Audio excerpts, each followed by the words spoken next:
All right, so we're going to do a mental health moment here. The hourglass is going, and this is the mental health moment with Dr. Kaufman. If you know me from a classroom, Dr. Gameology, if you're watching my The Last of Us Part 2 stream.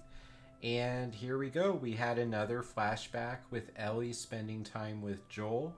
This one was a little bit more action based. They broke into a derelict hotel that was filled with some of uh, the clickers, the infected, the bad guys, the boogeymen of the video game.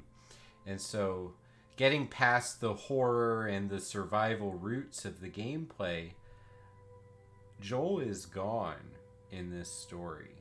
And so we're constantly interacting with the grief process. And these memory sections made me think about sharing with you the psychology of memory today. So everyone's pretty familiar with how the brain works in terms of memories. If something is meaningful to you and it hits that high level of emotion and purpose, then we can remember the actual feeling of being in the moment for years and years going on into the future.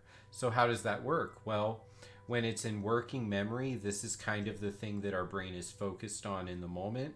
And then short term memory helps carry that working memory into more of a lengthier future for the memory. And if we hold on to it beyond that, it converts into long term memory. How does this happen? Well, we may think about it more. We may be asked questions about it, and being quizzed on something or having to recall the information reinforces the memory and keeps it present for us. And the meaning and the purpose behind the memory, how much it mattered to us, will help it carry on into the future.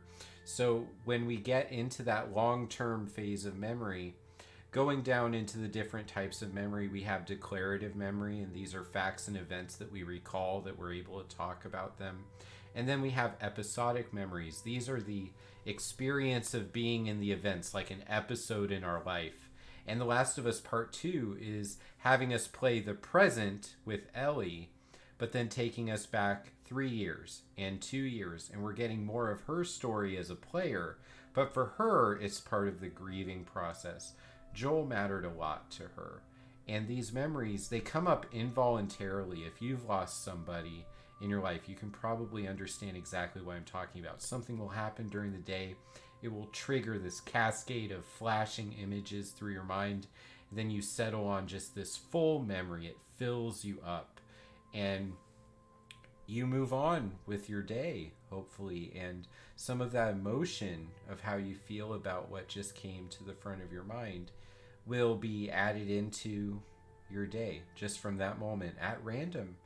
But maybe not random either, just from the subconscious, things coming into your present perspective.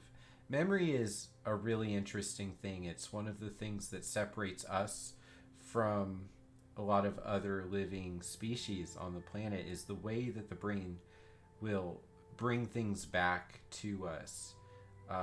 At least we suppose. I guess that's a human centric statement that I'm making there.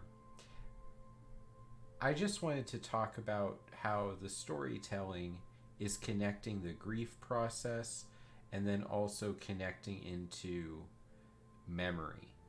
And so when you're talking with a person who's experienced tough things in their life, or if you are one of those people, have compassion that things will come up and just hit you when you're least expecting it, and you're in that moment, and the emotional weight of that episode of time is now weighing on your mind. And that's okay. That's what makes us human, and that's how our brain interacts with the world around us. It's just looking through the history of the person and saying, this is something that we need to focus on right now. It'll make our experience richer and more complete. And sometimes that works in a truly powerful way, like a memory of something that was fun, exciting, and really chronicles an important relationship. And sometimes it's devastating, but even in that tragedy, sometimes we reach a point of beauty and we can focus on the positive instead of fixating on the thing that we've lost. And that's the mental health moment for today. I hope that my ideas there from The Last of Us and from memory and from the grief process and putting those two together can make your day just a little bit better as you all continue the journey. Thanks, everybody.